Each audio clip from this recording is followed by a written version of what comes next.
Are we the ones that will hide them and hold them safe at our own expense, you know? And I think we all kind of wonder in that moment, what will I do? Who will I be? Will Right. I stand up to do the right thing? How Right. strong am I? And I guess all we can ask of ourselves is truly that we keep asking ourselves this question, what would love do?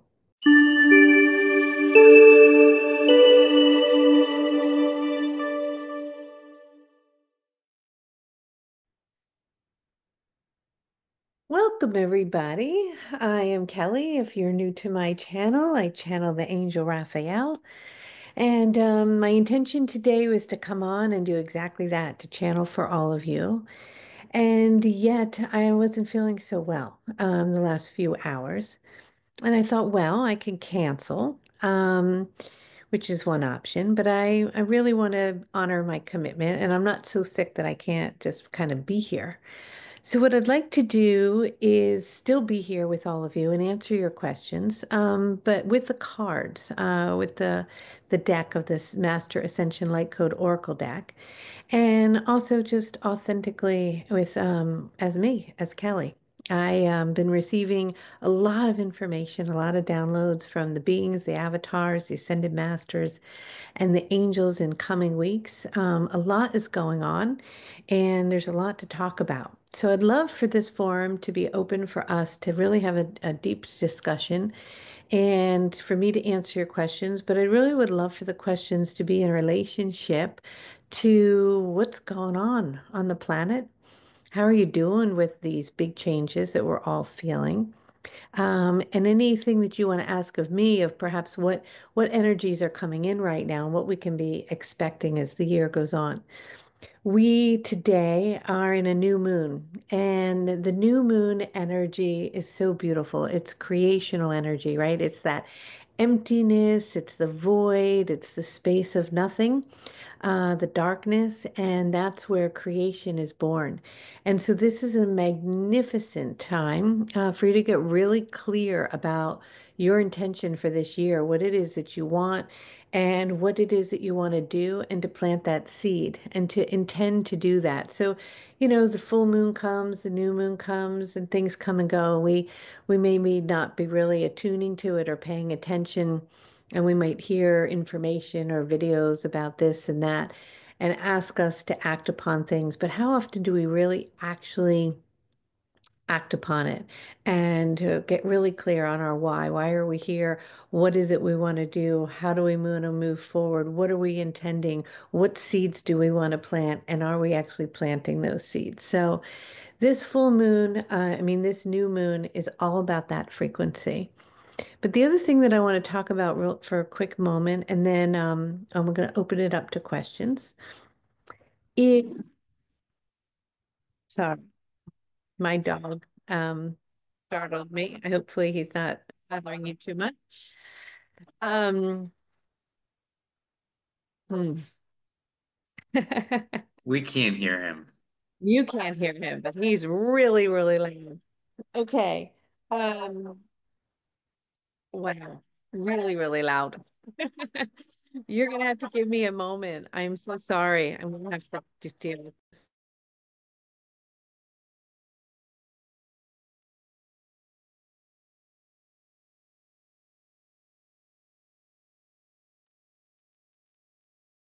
So that's a beautiful signal, the signal for disruption.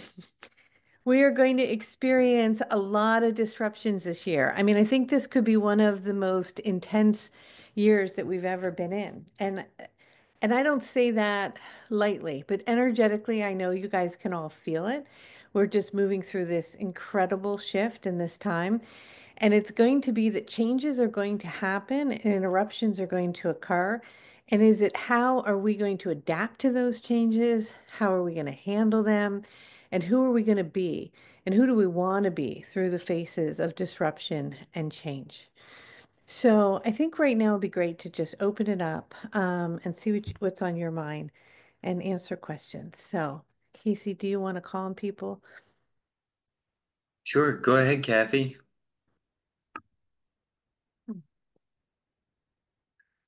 You're muted, Kathy. Oh, I don't think people can unmute. Hold on. Oh, I'll figure that out. Hold on one second. I got it. We're good. Okay, go ahead. Okay, got me? Yeah. I believe this is in alignment with your question and request. On Saturday on the Planetary alignment. thank you. That's part of the problem here. That we did was absolutely mind-boggling. The pyramids that have been placed on our bodies, I was wondering how we can attune and utilize the pyramids that have been placed upon our hands for how we can use them better to heal ourselves, to rid ourselves of old karmic blueprint, and to Mhm. send healing. How can we utilize those pyramids better? So what's happening is that as we're going through this process, and especially with the light codes, and we're receiving more light, right, and more plasmic energy. So I want you guys to remember that light is filled with information. And whether it's the solar flares or these portals and these activations and the beings coming in, we are being completely bombarded with new information.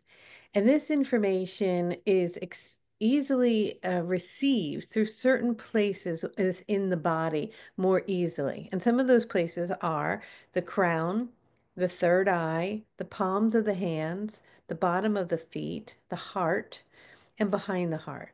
And so when we had that profound activation on Saturday, the Syrian elders came and they gave us these gorgeous gifts, right? So you're talking about the gifts that they gave us and the pyramids of light.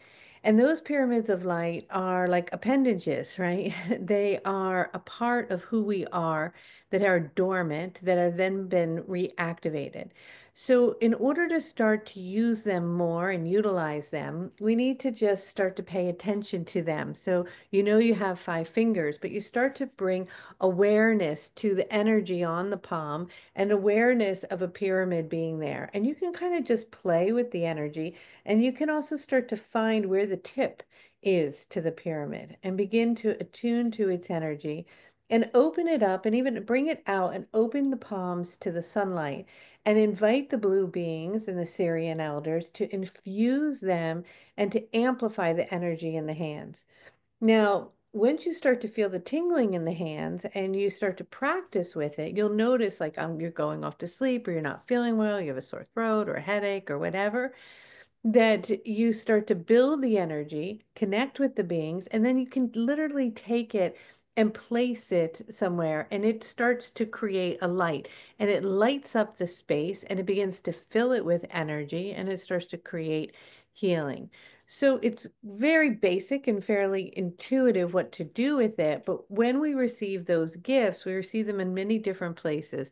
And what that is us starting to become conscious and aware of us as beings that are going physically through an evolutionary process and becoming aware of energies and gifts that we were no longer conscious of, and simply just intending placing your attention focusing on that in itself is enough. And the more energy you give it, the more intention and time you spend with it, the stronger the capacity will be. So I've noticed I have had a tendency in my lifetime to have a lot of chronic illness, a lot of physical issues, and I've been doing so much better with that.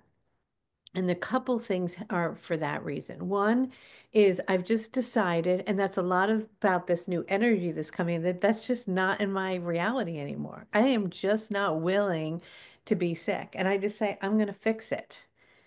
I'm just like not surrendering to it anymore in that way. I'm just like, okay. And I recognize that simply before going to bed, if it's something's coming on or coming in the morning, I just stop and I lay down and I go into my body and I just say, I intend and I know that I'm healthy, vital, radiant, and strong. And we know this, you guys, right? We've been taught this forever. But how much do we actually stop and go and lay down and do it and infuse the energy into our body and into our cells? So when you take that energy and you infuse it into the pyramids, it's amplified because it's also interacting with galactic energies and light frequencies. And so it's even amped up more. And then you take it and you actually place it on the body. It's infusing the memory of that frequency into the body. And so these are things that we can do that are really simple that support us during these times of change where we can truly make decisions that we are not going to subject ourselves to intense moments of dis-ease in the body, that we can recalibrate it and bring it into balance through our intention. Oh, beautiful. Thank you. You're welcome. All right. Frederick. Hello. Thank you for the opportunity to ask a question. As there's been changes over this last year energetically on the planet, I've been noticing a shed or a download of information and a shedding of my energy. And I was getting this information about moving from a third dimensional body elemental to a fifth dimensional body elemental, and also just a development of plasma wings. And so I just want to get your thoughts because there's no one else really I can talk to about it. And I don't know if I'm making this up in my mind. Yeah, that's great. Thank you for asking that. And no, you're not making it up in your mind. Yeah, it is hard, right? And that's why it's so nice to have the spiritual community where we can open up and share and ask questions that seem a little crazy. So when we're talking about the pyramids of light, wings are very similar to that, wings on our back. So we had wings, we had halos, we even had tails, we have pyramids. We have many different things that are part of our light body that are no longer present, that are dormant. And as we're going through this evolutionary shift, we are, as human species, are actually evolving, and we're waking up to these pieces about ourselves and these gifts that we have that we just haven't been using. And we're kind of becoming like supernatural power beings, right? And yes, we haven't fully stepped into it yet, but we're moving at a very quantum place. So if you are feeling that you're moving from 3D into 5D and you're having glimpses into that feeling in the body and those metamorphoses and those shifts, you will sense or feel wings growing on your back. And that's so fun. I just love that. And I encourage everyone to tune into their back of their shoulder blades and to like tap into that powerful Archangel Michael energy, right? Or those big, beautiful wings. And that they help us take flight. Now, it might not mean taking flight actually physically, but we're taking flight, meaning we're elevating our frequency into the higher dimension. And in many other dimensions and places around the universe, there people, the energies have wings, as we know, right? With the angels as an example. And so just allow yourself to play with it and feel the wings and let them expand. I think that that's really, really beautiful. All right. Thanks, Frederick.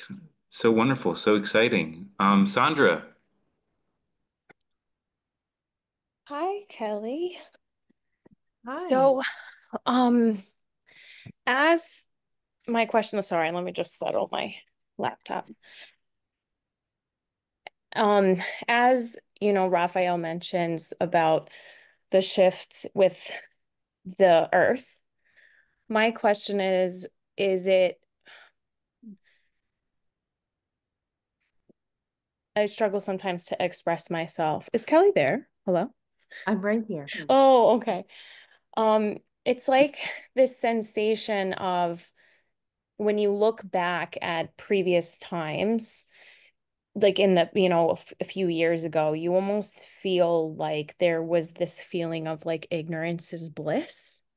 Mm. And as we're progressing, on this journey, there is this like we can see things And with that, it's a blessing and it's a gift to be able to see the truth of things where maybe before we were more blinded and had those like rose-colored glasses, and just navigating the beauty of that. Like, this is a good thing, but also to our human selves, it is a lot Yeah, emotionally, and it's a lot. It's a you lot. can miss almost like that time when things felt like simpler, even Yeah. though you know that this is necessary. And we're all so much more evolved now, and you know, So it's a grief. It's a collective grief that we are all experiencing from a world that we knew. And as myself being a bit older, life appeared kind of simpler back in the day, right? And there was a sense of predictability and a sense of ease, and maybe a sense of ignorance in some ways too, that we were thank blinded. you. But it's simultaneously, we are in what I would call the year of the great reveal. And that means all the illusions are being shattered, whether they're our own personal illusions that we have been sweeping things under the rug, not being authentic, not expressing our true purpose, not wanting to look at our bank account, not wanting to look at our relationship. This year, you are being forced to do that. And it's the same on the collective level. It's like everything is going to come up to the surface and we have to face it. We have to bring compassion to it. We have to bring love to it. We have to come back together. And this energy of, Pluto moving into Aquarius, it's slow moving. Pluto takes its time. And so right now we feel the rumbling, right? The energy is coming in, but it's sort of underneath the surface. And we see it and we sense it and we recognize that things are coming up and we're like, wow, this is a lot. But it's still just sort of seeping into the collective. But as we move through the rest of the year, it's going to just pull off the curtain, right? It's going to just be like, whoa, really coming in. And so with that, it's like a shaking that takes place. And people might even feel a shaking in their body. I feel as though there'll be some disruptions in our systems, of all of our systems, and even in the earth, as she is like, she's a little restless, right? We're all a bit restless. But we have to remember that this is just this beautiful metamorphosis that we are transforming into a much more evolved frequency, a really beautiful place. But while we're in this transition, it's like giving birth. It's not always easy. And so that's why it's so incredibly important to be in community like this, to connect with like-minded people who are feeling the changes, to support one another, and also to recognize that when we did the alignment, like on Saturday with the planet alignment, and the Aborigines came, which I wasn't expecting, right? It was so beautiful, and the whales. And what they were saying was, we have to return back to our roots. We have to return back to the origin of who we are. And so, in order to get there, we have to strip away all this stuff that's in between us and our divine self, between us and the I am that I am, between us and our why, our purpose. And while we strip it away, what we see along the way may not always be incredibly pleasant, and it might be hard, but that's why we come together and we support one another. And so this year is also going to be a lot about community. And I Way really into this stuff, encourage, and he definitely advocated for like psilocybin and all that stuff. um, But he was like, "Don't watch." commu- I got it, um, Mom. Don't worry. Yeah. thanks. We really are being called to come back to, today I was talking about this a lot in class. um, the choice. We are going to be making a big choice. There's going to be this huge split in consciousness. And the choice is going to be between the artificial matrix and the organic one. And we're going to be inundated with changes. And we have to really come back to our origin, to the source point, to the original point, to our authenticity, to truth, to connection, community, love, and hold our ground. So I'm glad that you're here, Sandra, and that you're in our spiritual community. And that's what it's for all of us to support one another as we go through all this. So hang Thank in there. you. Thank you. And I'm happy I happen to have off from work today. I haven't been able to be on any of these calls, so I'm just happy to be here. Thank you. You're welcome. Great, great stuff. Exciting. Choice points and illusions. All right, DW. Hi, Kelly. Thanks for the opportunity. Are we heading toward free energy, free food, free housing, free transportation, free education, free healthcare, and telepathic communication? If so, we may not need to earn money in the future, like coming years. So therefore, money becomes irrelevant. Is that correct? We don't know. That's the choice point. So we're at this critical juncture in consciousness, and we get to decide, and you get to decide how that will reveal itself, how that will show up in our experience. Nobody knows, right?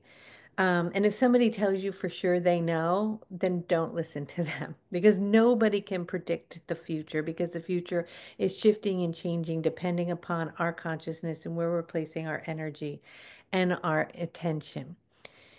The idea of us elevating in consciousness to a point that free energy comes into our reality is something that Raphael has spoken of, absolutely. At the same time, there's a value and importance in energy and exchange for expression of who we are, and then energy exchange for that as that moves the energy through the quantum field and with and through our relationship with one another. So that may be our future at some point, and we may align with that timeline, and on many levels sounds beautiful. But it's very important at the same time not to move forward in our personal growth and what it is that we want to do, what we want to create by leaning back on the idea that like the beings from other planets are going to come and save us, or free energy is around the corner, or my bank account is going to just be filled miraculously with money because there's going to be a change.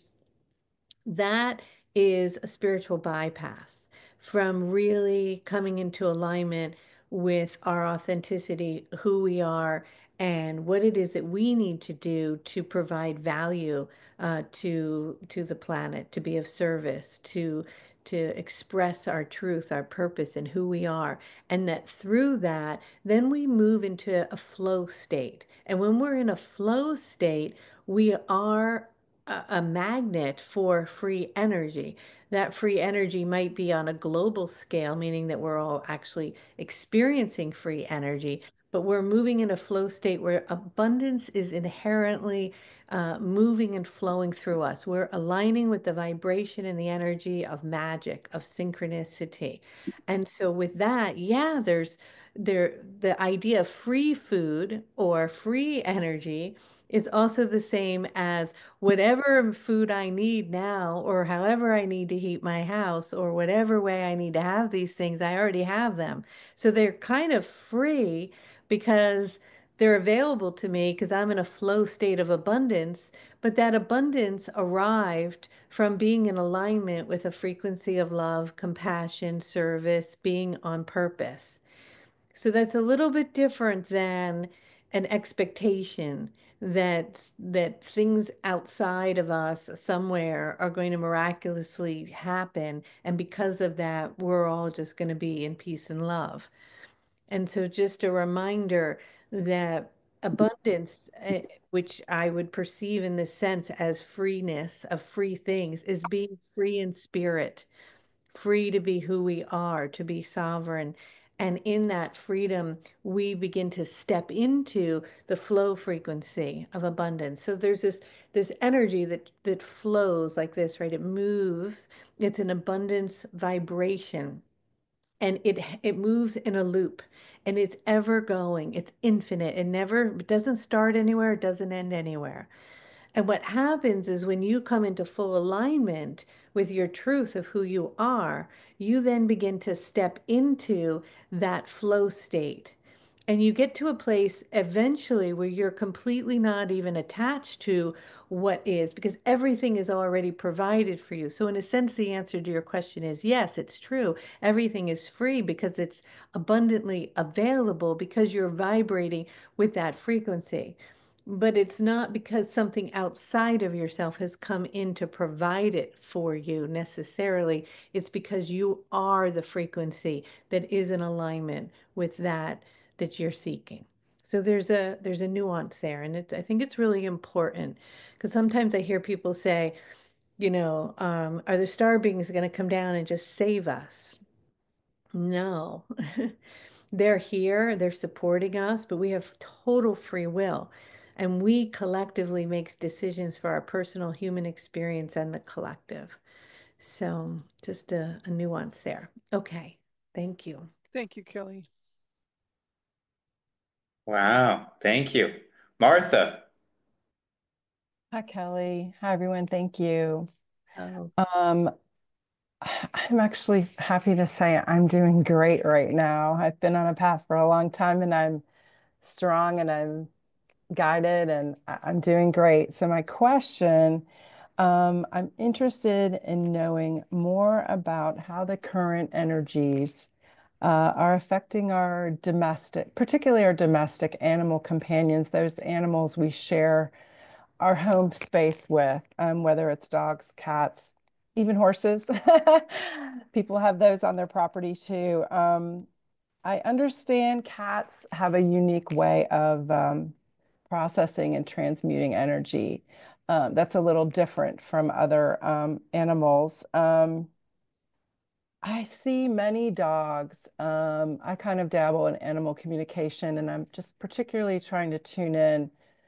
um, I've just seen a lot of dogs, especially in the last 5 to 10 years, that are just so very sensitive to um, energies.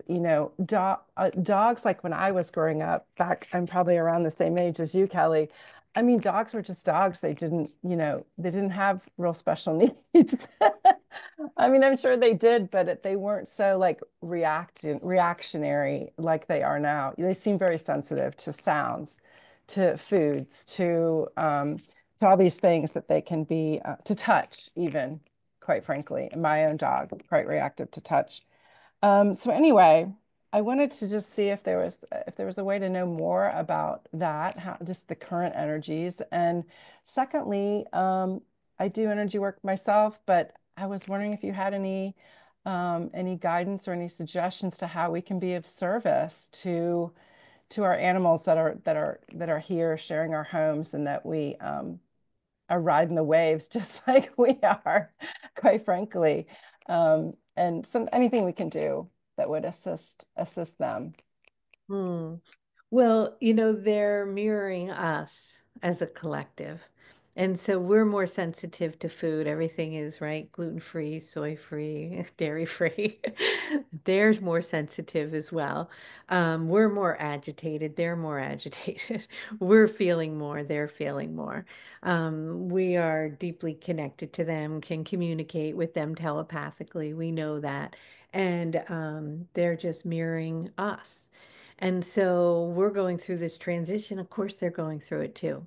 But I pulled a card when we asked, like, what can we do, right, to be with them or to give them something? And this is what they said. Celebrate. Celebration. Love Like it. play, go play with Yeah. them. They want to play. That's all they want to do. They want to play with their toy. They want to go for a walk. They want to use their senses. They want to smell everything. They want to lay with you. and they just want to feel joy and they just want to be present. And so they're these beautiful teachers for us to be present, to have joy and celebration. And I don't think it's any more complicated simply than that. Awesome. Thank you. Thank you. Awesome. All right, Joni. Hi, Kelly. Thank you, Casey. Sorry, I'm out of breath because I was walking on the treadmill. So Kelly, my question for you is, um, you shared something on your Instagram that said that when people worry about someone, let's say my mother worries about me, that weakens my aura. And when I read that, I was sort of feeling confused because it feels like it's completely out of our control what other people think about us. So I was wondering if you have any tools that can help us to always be, in our own energy and not affected by anything, any negative thoughts or vibrations from the outside, including our parents and yeah, and people that. Yeah, well, obviously it's hard to control other people. I mean, for you, you cannot worry about others so much. I mean, obviously things will come up and we may have concern for someone, but when we say to them, I'm worrying about you, it does weaken their field. It causes this sense of doubt in them. And then they're like, oh, well, should I be worried about myself or am I not okay? And so how do you protect yourself from that? It's just being really clear with whoever might be worrying about you that you're good. And just letting them know I got this. And I think one of the most empowering things, especially when raising children, that one can do is, I know you got this. I trust that you have this handled. You're going to be fine. Doesn't mean to negate the feelings if they're not feeling comfortable with something, of course. But I think one of the greatest things that my parents ever did for me was just trusted in me, in my abilities and my capacity. And that was always there in the background, like, oh, I'm not going to do this thing because they trust me to do the right thing. Not so much that they told me to do it, but they trusted that I would. And so I think just reiterating to anyone in your life who may be worrying, it's okay. You can trust that I got this. I'm okay. Mhm. And Um, I forgot to ask the quick second part to my question was, if that's okay, very quickly, do you ever feel overwhelmed? Because lately, and I know I'm not the only one feeling this, but it's like it feels sometimes that there's so much to do, like the karmic cycle work and the past life regression work and the shadow work and then the codes and the activations. And I've done a few light codes with you, which were so awesome, but I'm not doing all of them. So it feels like compared to others, am I doing enough? Are we? And sometimes it's just it feels so complicated. So is there any way we can see this whole ascension thing in a simpler way when we do feel overwhelmed? And thank you so much. yeah. So if I were to say one thing that comes over me often, it is overwhelm. Mm. I can really get overwhelmed. In fact, today before I went out, I was eating really fast, and my husband said, "Whoa, what's going on with your energy?" I'm like, "Well, I have to get here and I have to get there and I have to get back, and then I have the 3 o'clock call and the 6 o'clock call and the 9 o'clock." And I was like, "Whoa."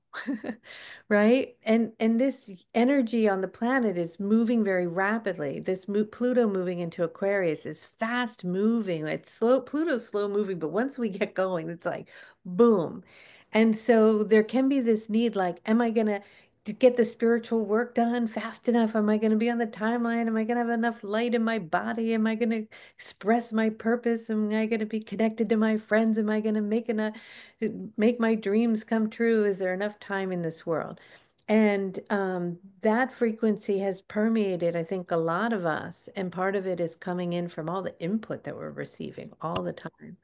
And I think that that's a big part of this process of Raphael continually to ask us if we're choosing the organic timeline or the artificial one.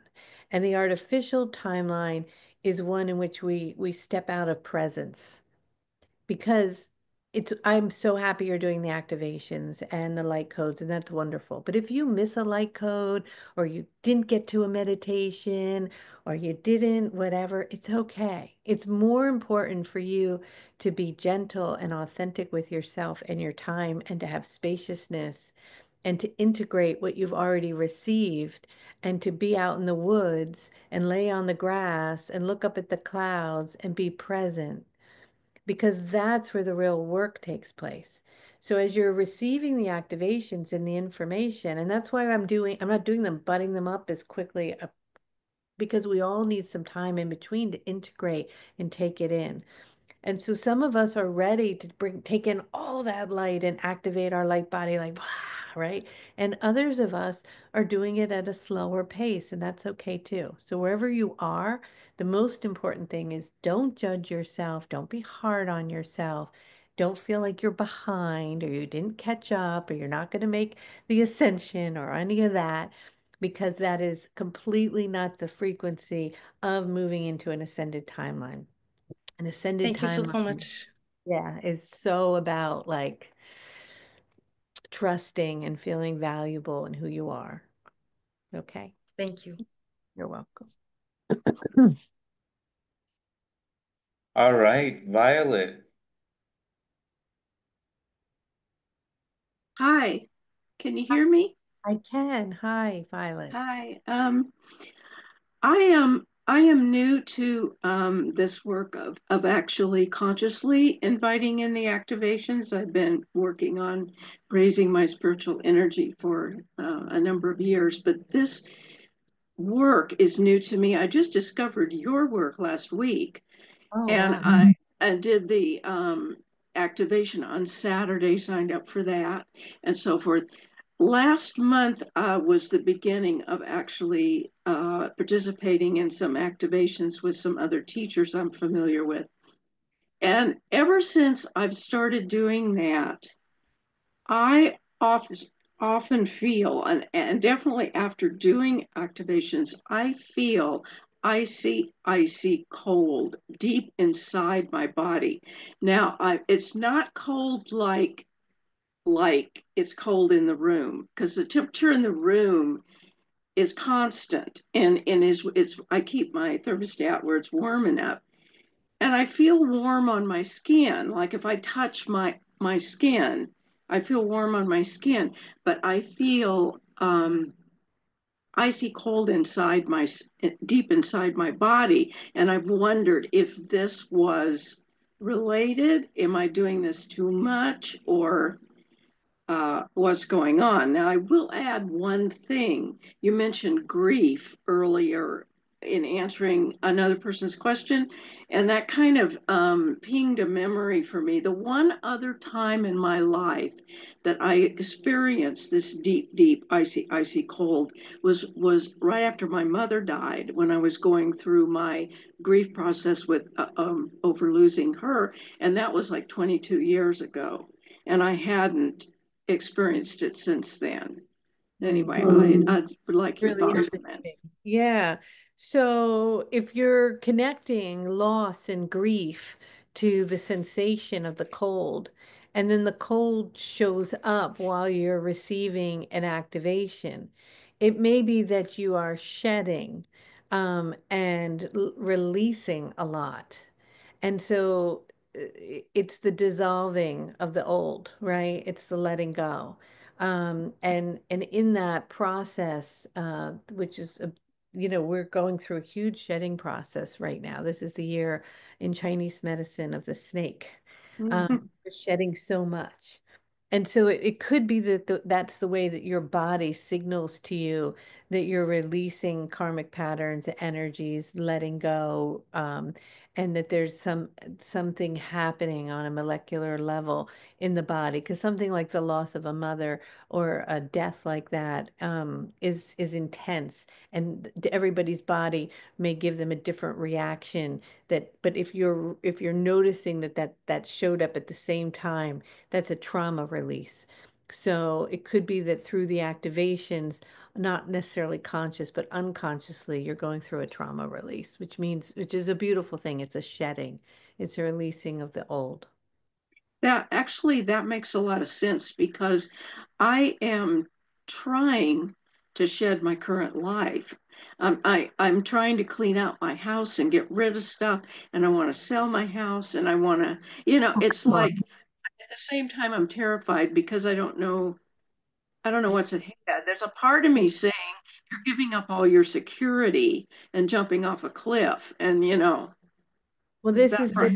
yeah, I'm gonna leave it at that because we have other questions. But this is definitely um, where we get into the fact that we're all being catapulted very fast, right, to great change, and it's requiring and asking us to let go, to declutter, to clean up things physically, emotionally, and mentally. But thanks for your question, Ra. But we're going to keep the questions really to universal questions. Okay. If we can. Thank you. Thank you. All right. I think, is it Ra's next there? Hi. Hi, Kelly. Can you hear me? I can. Hello. Thank you. And thank you, Casey. Thank you for calling. Since the activation, I've had a ton of stuff come up. I've been crying nonstop. After your activation with the whales, yesterday I was guided to get a whale tattoo and a dragon tattoo. I've been Wow. feeling in my back wings, like things poking, and I've been massaging them and doing like activations for dragons and whales.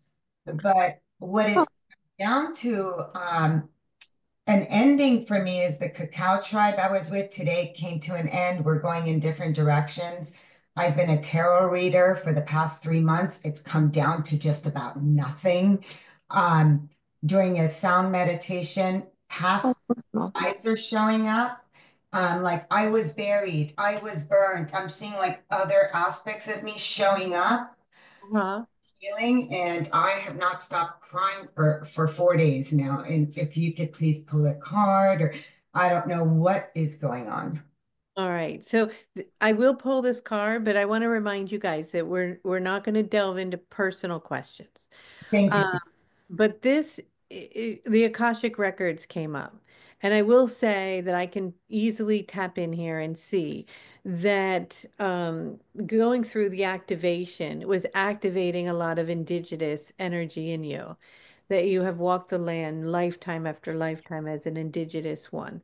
And it's a calling, in a sense, home. And in that being called back home, the actual physical tattoo of the whales and the dragons is returning you to the elemental world and inviting you to come back to the origin of your roots. And so I'm going to leave it at that because I don't want to do personal readings. But this is something that for sure will come up for many of us right now. This feeling called to something and wanting to act on it in ways that perhaps before we might not have. And so with that, great changes will come, things will fall away, but new things will come in. So just hang tight. Hang Thank tight. you so much, Kelly. Thank you. You're welcome. Casey. Yeah, I just heard you call on the last one, so I thought that's what you were doing. Yasmin. Hi, Kelly. Hi. I have a question for you regarding stargates, portals. I hear so much of this lately. This Um, is your card that just showed up. oh my gosh, this is Really, great. I find it it's so ancient confusing. portal. Okay, now this is, come on, this is really funny. It's It's, ancient portal oh my opening, gosh, and it's at that's Göbekli awesome. Tepe. That is amazing. It's so beautiful. I It's love that. perfect. Okay, okay, yeah. So go ahead. What's your So, question? yeah, so I find, are they the same thing? Stargates, portals. I hear people say there's 12, then I hear there's infinite. Of course, I go back to my roots, Turkey, and there's lots of talk there. So can you just talk about this a bit and what does it mean? What do they do? So I don't know. I mean, we'd have to ask Raphael. I don't know how many portals there are, how many stargates there are. I would think there's more than 12.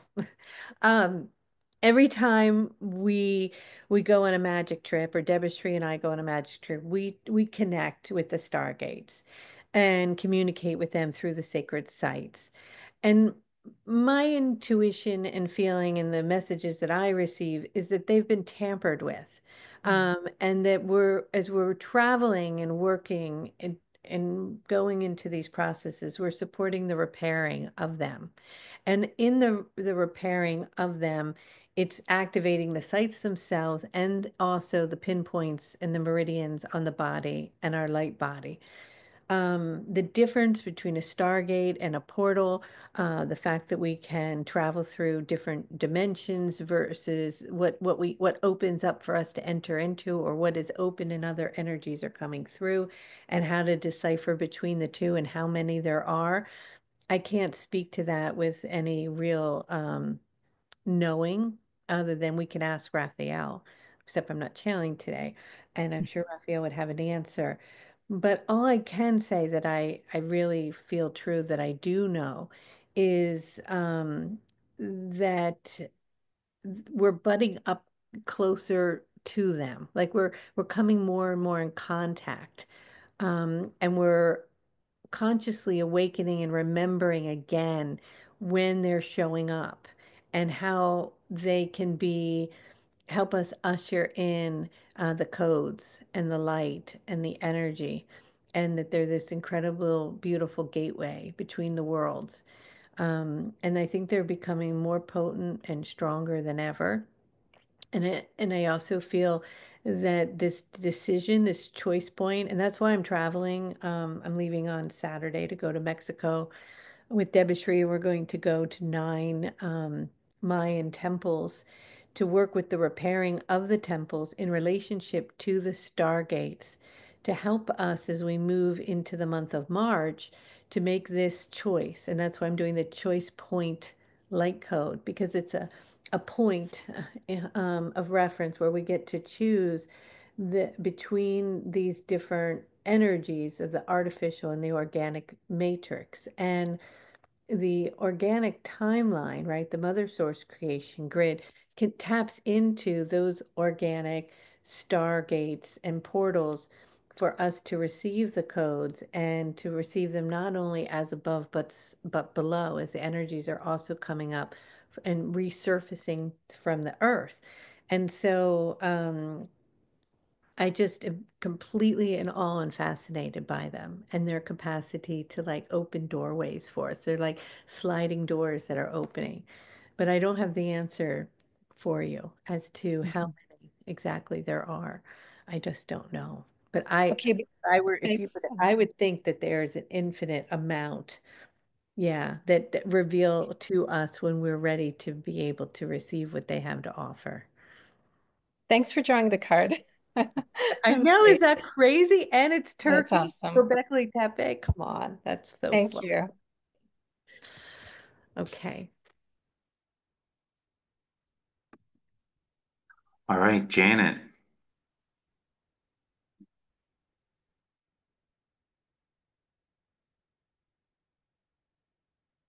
You have to unmute. I just did. Hi. Hi, Kelly. This is my very first exposure to you, and I'm so appreciative of your honesty and your clarity. Uh, two questions that I think are relevant to all of us.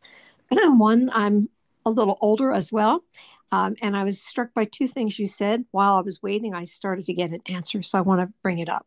One is the issue of being sick a lot in life and knowing that you can go in and you have, as a co creator, the ability to shift that. And at the same time, the unfolding of our issues that are coming up to, that are being flushed up. So, and with the idea of course, the subconscious issues that we are all coming into conscious awareness of. And my question was going to be, and still is, the balance of that, because both are relevant, correct? So kind of while I was waiting, I was getting this answer saying, well, the more you're in alignment, as you continue to clear these issues out, the faster that process will become. So that was my first question. I want to throw that out to you. Yeah. So what I hear you saying is that there's a recognition that through our intention and conscious awareness, we can fix and shift things faster. And yet we may need to go through it because it's part of our evolutionary process to clear energies. And you're recognizing that the more we come into true alignment with ourselves, the less that we need to go through those processes in order to evolve because we've already reached the place in which we were seeking to get to by clearing the disease or the physical ailment along the way. And so I think you answered it perfectly. Right, thank you. Yeah. Thank you. I appreciate the validation. The second is given the fact that we are the desire to be in not participating into the duality, to be in loving detachment, trusting that the energy of moving out of our own fear will contribute to the healing that is needed.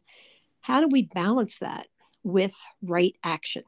Because there's at least for me, there's this sense, and I know I'm not alone, that there's so much being perpetrated upon the innocence of the world right now with our current political situation, and comparing it to the past, and we're not in the past. However, there was a lot of non-action in the past relative to that kind of darkness. And in addition to becoming that which we want to see, how do we balance the desire or the need for right action relative, in addition to our spiritual path and growth? I'm really glad you asked that question. It really touches my heart. Because how do we want to place our energy and our attention on what it is we want to create, but we also don't want to be in a spiritual bypass or denial of reality and in a state of non-action toward things that we know um, from a place deep within our heart that are unjust. Yes, Yeah. exactly. Right? Yes. And so you just have to keep asking yourself, what would love do? And if you're directly presented with an opportunity to to to be asked what would love do in this moment, it might mean for you in that moment that love would stand up and say something. Love might mean that you protest something. Love might be that you take somebody into your home. Love might be that right now you just take care of yourself because that's where all you have to and are able to do. Right. And so we don't know, right? But I think if we just keep coming back to if something comes into our personal experience in relationship to a, a concern for others, that we take action then based on love. Mm. And that's all we can really do is just continue to hold as high a standard as possible.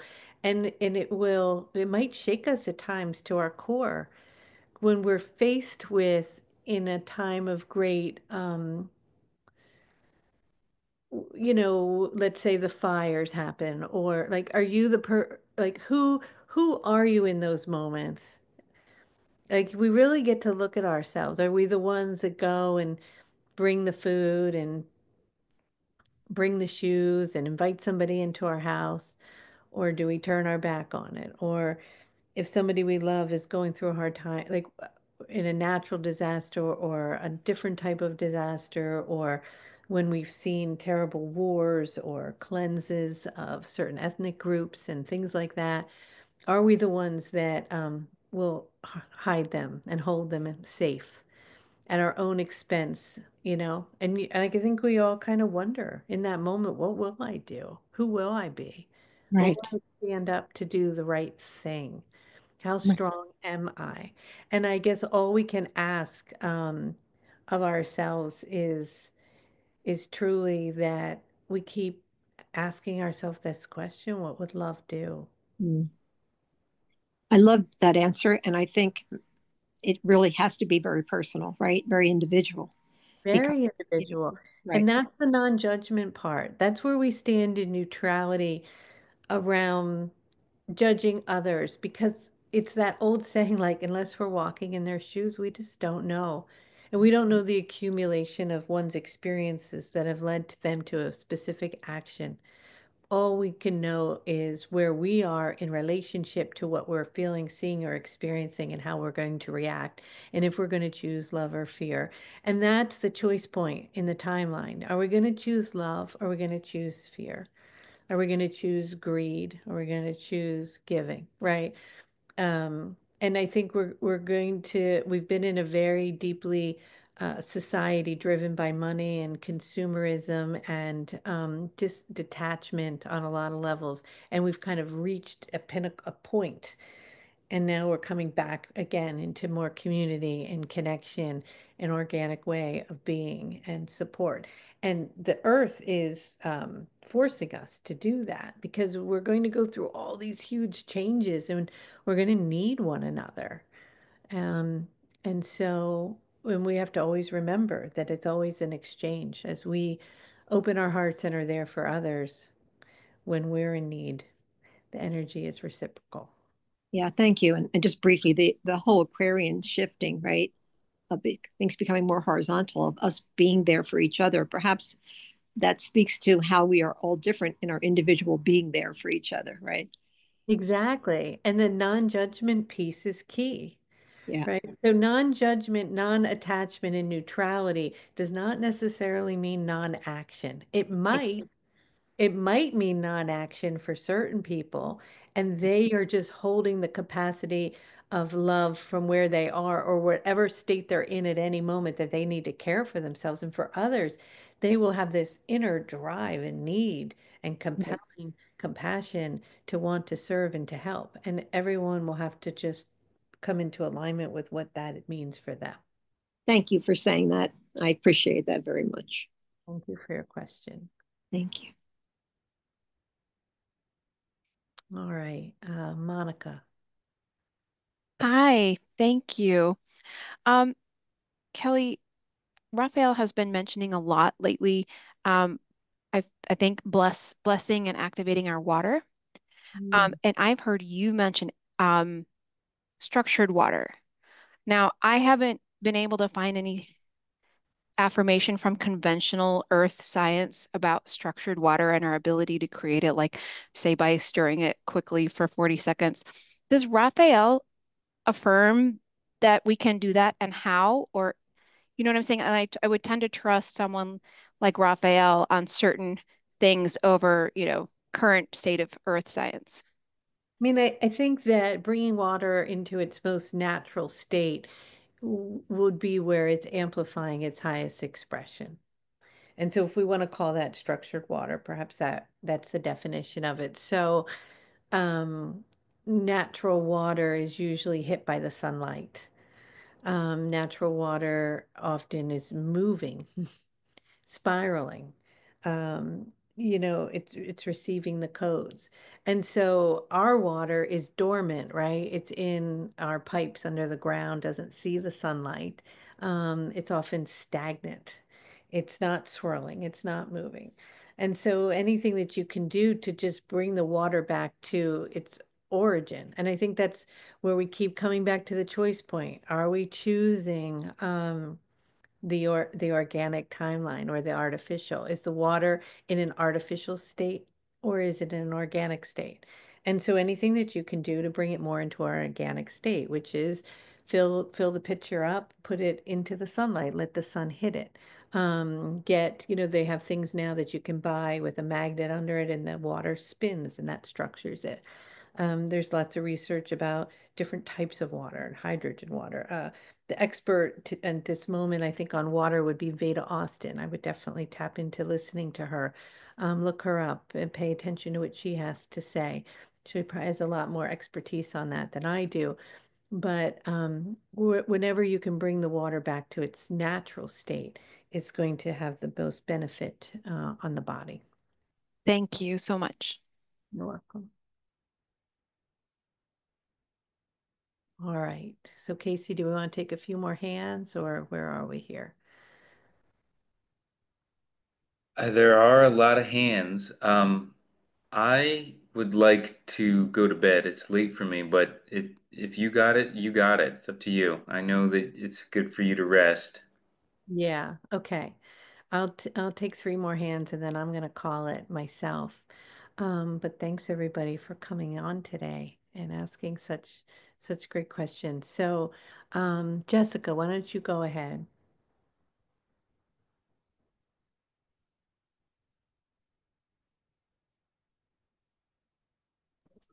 Hi, I'm here. Can you hear me? I can. Hi. Perfect. Hi. Okay, so I did the activation, the whale and water activation on Saturday with you, and I ended up having a intense dream that night, and the dream kept shifting focus from me seeing from my own perspective, being able to see my body, and also at the same time the ability to see like my reflection of what I looked like in the dream, which I did look like myself. But the crazy thing with the dream is that I was a part of a team. We were at like the center in a downtown area, and I had to go into like this tube thing, and we had a mission. I don't know what the mission was because it was like I was just dropped into that. And so we were connecting cords, connecting cords, connecting cords.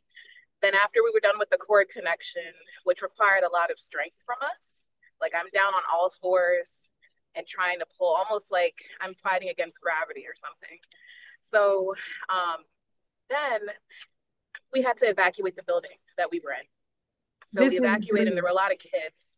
So Jessica, Yes, it's in the dream. this is your personal dream. So is there a question though, and I'd love to hear it, but we're trying to focus Yes. on universal questions. So is there something? Yeah, so I raised my hand because you mentioned Aboriginal. At the end of the dream, there was a Yeah. loud bang, and there was this monkey looking or koala bear, human sized looking tribe that was walking through the building that we were in. And they were very friendly. We didn't speak the same language, but I felt gratitude from them. Almost like what we did made a way for them to walk through and come. Wow. And That's so beautiful. monkey bodies, but the faces were human. So they looked like ancient beings. And so I told a friend about the dream, and she was like, "So did they look Aboriginal?" And I said, "Yes." That's And so I'm amazing. like, I don't know, maybe this was more than a dream, or, and when you mentioned Yeah, I Aboriginal mean, earlier, I'm like, whoa. so what they showed me from the activation that was a sliding of doors, an opening of a portal, a gateway into the return of the not only the Aborigine, which was interesting, it happened to be Australia Day that day, um, but all indigenous cultures around the globe coming back to life, to be the ones that lead us through this change. And that's the choice point by a big thing of all that happened and all the karma and all the colonization and all the raping of the land and the stealing of it, um, and the forgetting and the disconnection from the earth and the indigenous ways, that these alignments, these stargates, these shifts that are happening are reactivating the codes of that original blueprint in those teachings. And so when we went through the alignment and the activation, it's like opening a doorway to allow them to come home. And then not only to come home, but to visit us, and not only to visit us, but to lead us into the new earth, which is just such a beautiful thing. Thank you. Thank you. I'm so glad you had that experience. So sweet. Okay, we're going to take June and Jen, and Carmen. We have three hands, and then we're going to call it a night. So, June, go ahead.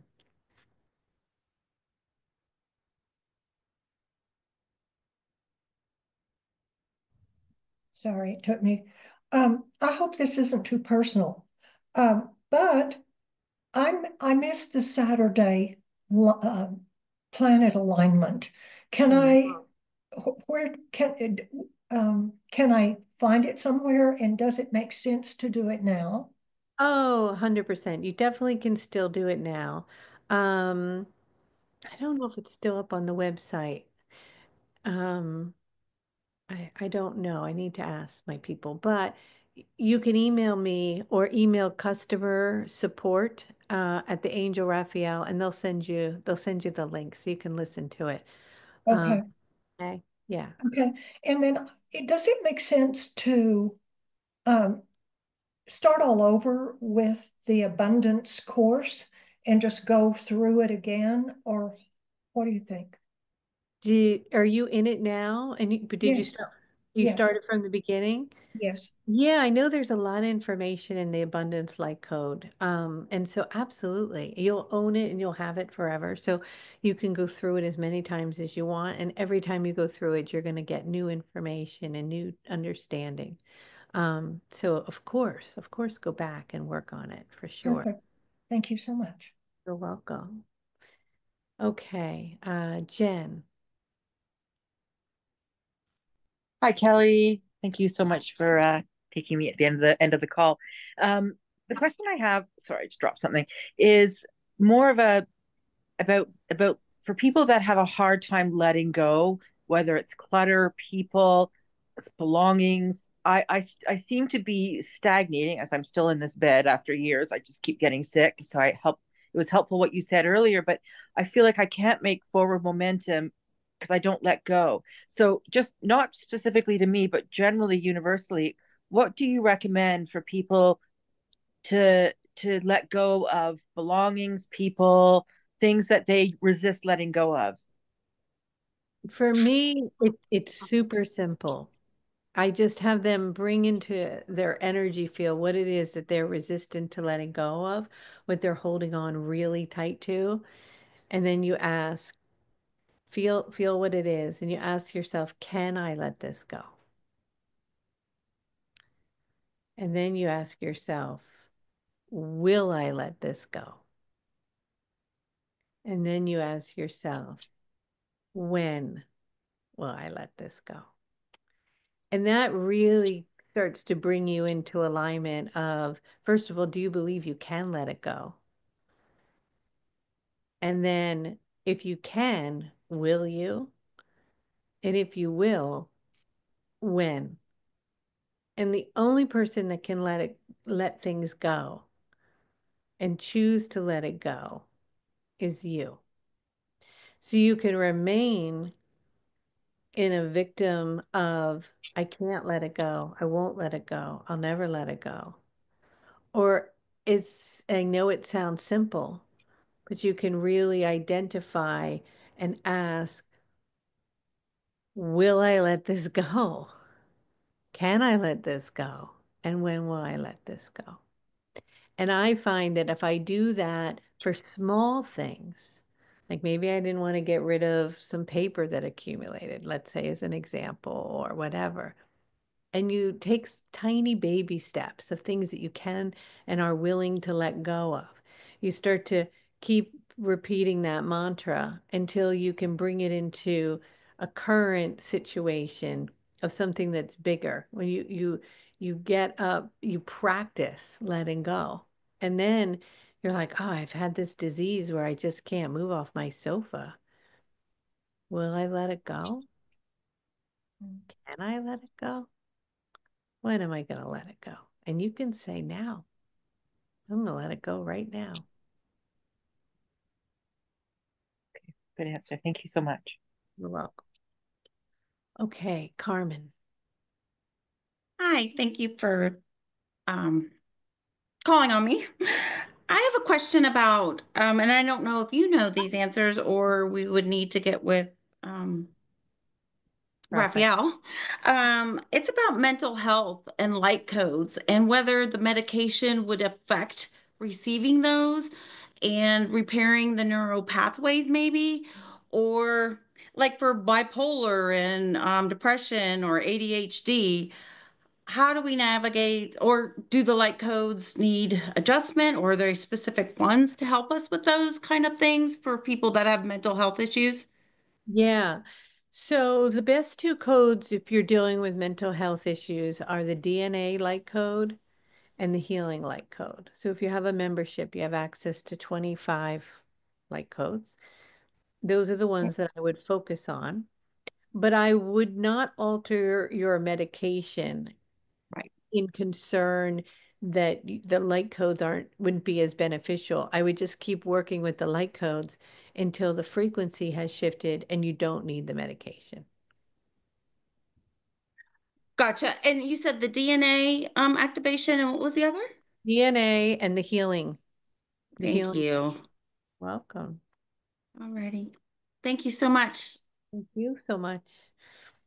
All right, everybody. I'm going to head out. I will be in Mexico for the next 3 weeks, but I will be popping in. And the next light code is Choice Point, where we're going to choose between these timelines as we go through this accelerated shift. And so we'd love to have you there. And you can register right now while it's at its lower price point. I think it goes up every week more and more. So get in early. All right. Love you guys all. Have a beautiful evening and afternoon.